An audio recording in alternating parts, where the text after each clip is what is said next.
ஹாஜியா நஜிபுதீன் அவர்கள் உரையாற்றுவார்கள். வரஹ்மத்துல்லாஹி வபரகாத்துஹு. கண்ணியத்திற்குரிய சகோதரர்கள், பெரியோர்கள்,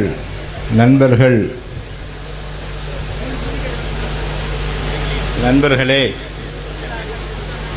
சகோதரர் ஆதம் அவர்களுடைய ஆரம்பகால வாழ்க்கை, இடைக்கால வாழ்க்கை, இதில் ஒவ்வொருவருக்கும் ஏற்பட்ட நிறைவு, இது என்னுடைய உள்ளத்திற்கு, என்னுடைய காதுகளுக்கு மிக்க மகிழ்ச்சியாக, இனிமையாக இருந்தது.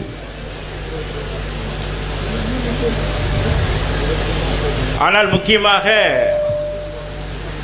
ஒரு முடிவு எப்படிப்பட்டதாக இருந்தது, இதுதான் முக்கியம்.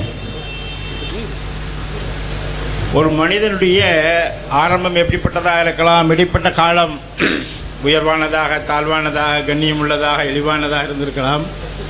ஆனால் முடிவு எப்படிப்பட்டதாக இருந்தது என்று பார்க்க போனோமானால், எவ்வாறு ரசூல் ஸல்லல்லாஹு அலைஹி வஸல்லம் இந்த மனித சமுதாயத்தை சொன்னார்களோ, எவருடைய ஆரம்பமும் முடிவும் லா இலாஹா இல்லல்லாஹ் இருக்குமோ, அது அவருக்கு இந்த உலக வாழ்க்கையும் நிம்மதியான, மறுமையுடைய வாழ்க்கை நிம்மதியாக ஆக்கி வைக்கும் என்பதாக.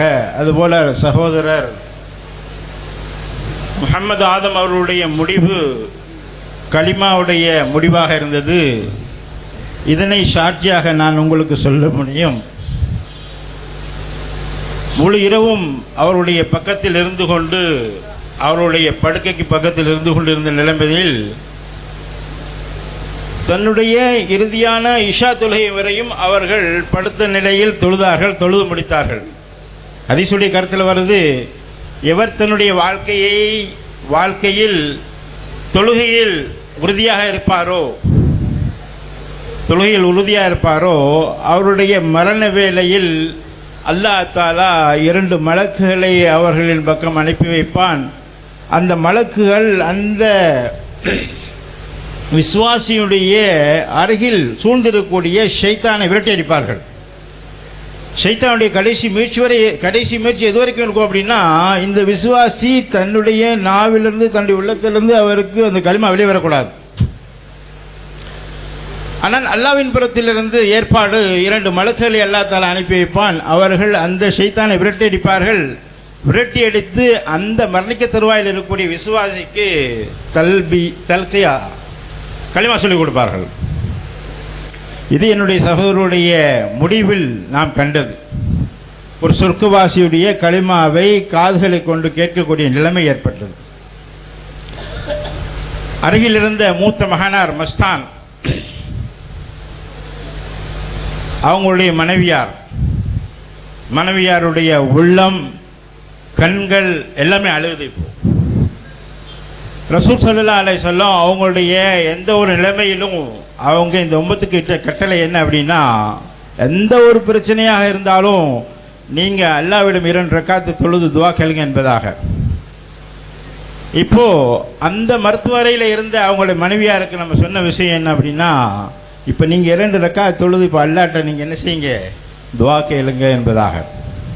லா இலாஹா இல்லல்லாஹ் முஹம்மது ரசூலுல்லாஹ் என்று 2 முறை சொல்லி, அல்லாஹு அக்பர் என்று 3ஆம் முறையாக சொல்லி அவருடைய உயிர் பிரிந்தது.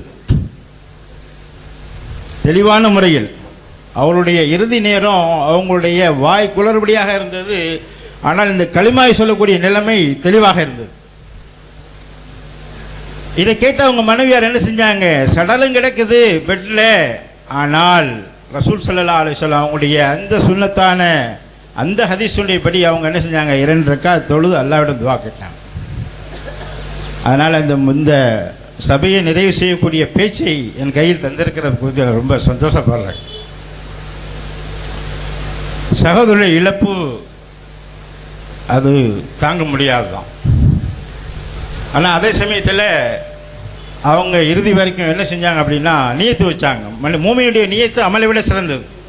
இது ரசூலுல்லாஹி ஸல்லல்லாஹு அலைஹி வஸல்லம் சொன்னது. அவங்க சொன்னாங்க, என்னுடைய உடல்நிலை தேறிச்சு அப்படின்னா நானும் நீனும் 4 மாதம் ஜமாத்தில் போவோம், இந்த ஈமானுடைய விஷயத்தை கற்றுக்கொள்வோம் என்பதாக.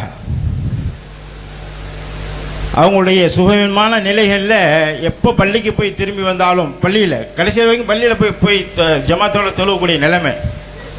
திரும்பி வந்தோன்னா வீட்டில் உட்காந்து தாலிமுடைய ஹல்கா, அதாவது எல்முடைய மஜ்லிஸ், தாலிமுடைய ஹல்காவில் உட்காந்து ஹதீஸை கேட்பாங்க.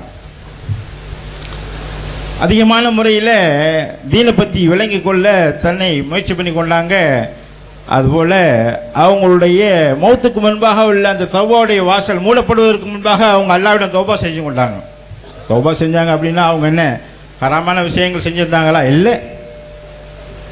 ஆனால் ஒவ்வொரு மூமினும் அந்த மரணத்துக்கு முன்பாக உள்ள தௌபாவுடைய வாசல் மூடப்படுவதற்கு முன்பாக அல்லாஹ்விடம் என்ன கேட்கணும்? தௌபா செய்து மீளணும். ரசூல் ஸல்லல்லாஹு அலைஹி வஸல்லம் ஒவ்வொரு நாளைக்கும் 70 முறை இஸ்திக்ஃபார் செஞ்சுருக்கிறாங்க. அப்போ நம்மெல்லாம் எப்படி? அதனால் சகோதரருடைய இறுதி நேரம் அவங்களுடைய ஆசை நான் ஜமாத்தில் போகணும் அப்படின்னு. இது அவங்களுடைய இயல்பு, அதாவது சூழ்நிலையினால் ஏற்பட்ட ஆசை அல்ல. இது அவங்களுடைய பாரம்பரிய ஒரு பழக்கம், பாரம்பரிய, அதாவது தொண்டு தொட்டு அவங்களுடைய தாய்மாமனும் அவங்களுடைய மனைவியுடைய தகப்பனாரும் ஆகிய கீனா சீனா கானா கைஎஸ்கே அப்துல் சமத் ஹாஜியார் இந்த ஊருடைய இந்த பள்ளியுடைய அமீராக இருந்தார்.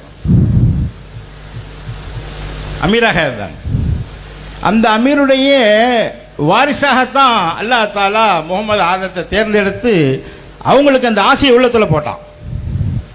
இன்னைக்கு உயிர் வாழ்ந்திருந்தாங்க அப்படின்னா அல்லாஹ் தாலா தான் சொல்கிறான், யார் என்னுடைய பாதையில் போய் அவங்க மரணிச்சிட்டாங்களோ அவங்கள நேராக நான் சொர்க்கத்துக்கு அனுப்பி வைப்பேன். ஆனால் அவங்க அந்த போரில் திரும்பி வந்துட்டாங்க, அந்த களிமாவை சொல்லி கொடுக்கறதுல அவங்க வெற்றி அடைஞ்சு திரும்பி வந்துட்டாங்க அப்படின்னா அவங்களுக்கு அந்த பொருள் கிடைக்கக்கூடிய கனிமத்த பொருட்களை கொண்டு அவர்களை என்ன செய்வேன்னா மிகவும் அழகான முறையில் இந்த உலகத்தை வாழ வைப்பேன் என்பதாக அல்லாஹ் தாலா சொல்கிறான்.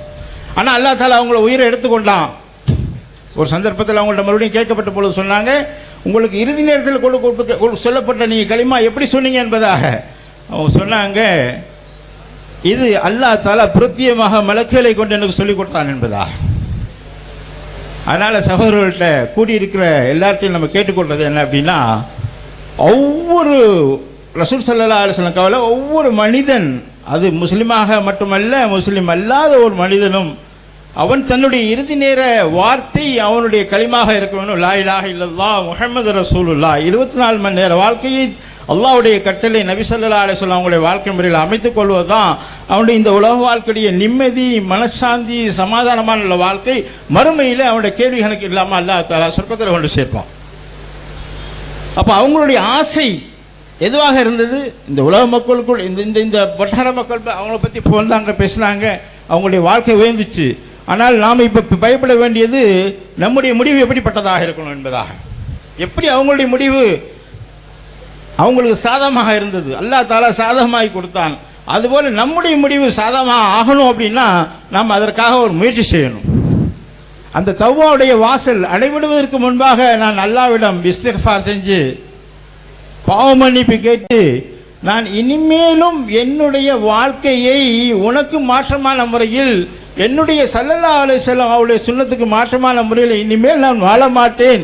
இனிமேல் ரசூலுல்லாஹி ஸல்லல்லாஹு அலைஹி வஸல்லம் அவருடைய சுன்னத்தான வழிமுறை தான் என்னுடைய வாழ்க்கை வழிமுறை என்பதாக ஒவ்வொரு முடிவெடுத்து, இந்த விழாவில் நீங்கள் பங்கெடுத்து கொண்டதன் ஒரு முடிவு அது உங்களுக்கு சாதகமானதாக இருக்கணும். எனவே இன்ஷா அல்லாஹ் உங்களிடத்தில் அவங்களுடைய இளைய சகோதரன் என்ற முறையில் நான் ஆதங்கத்தோடு கேட்டுக்கொள்கிறேன். என்னுடைய இனிமேல் உள்ள வாழ்க்கை, இதுக்கு முன்னுள்ள வாழ்க்கையை நான் என்ன செய்யணும்? இஸ்திக்ஃபார் செய்து தௌபா செய்து நான் முற்றுப்புள்ளி வச்சிடணும். இனிமேல் உள்ள வாழ்க்கை எப்படி அந்த ஆதத்திற்கு, முகமது ஆதத்திற்கு அல்லாஹ் தஆலா ஒரு முடிவை கொடுத்தானோ அந்த முடிவு எனக்கு எப்படி ஏற்படும் என்பதை ஒவ்வொருவரும் தீர்மானித்து இந்த சபையிலிருந்து அவங்க புறப்பட்டு செல்லணும். அல்லாஹ் தஆலா நம் அனைவருக்கும் நல்ல முடிவு கொடுப்பதற்கு அல்லாஹ் தஆலா தௌஃபீக் செய்வாரா. வஸ்ஸலாமு அலைக்கும் வரஹ்மத்துல்லாஹி வபரகாத்துஹு.